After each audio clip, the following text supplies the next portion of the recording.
Welcome to the Banker Lamp. Please enjoy the video. You start by confirming the essentials and taking the first actions now. Make sure your Vizio SmartCast model supports AirPlay 2 and that both TV and iOS device are on the same Wi-Fi network.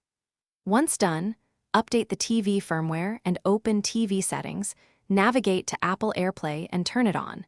Set device permissions to everyone or require code depending on security. You do this because AirPlay negotiates directly with the TV over your local network. So correct permissions and updates. Now you initiate streaming and handle the middle steps carefully. From your iPhone or iPad, open Control Center and tap screen mirroring, or use an app's AirPlay icon to choose the Vizio TV. When prompted, enter the code displayed on the TV that authenticates the session.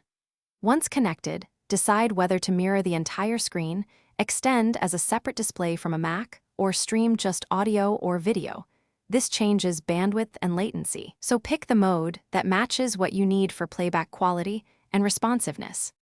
To complete the session, stop AirPlay from the control center or press the TV's /exit.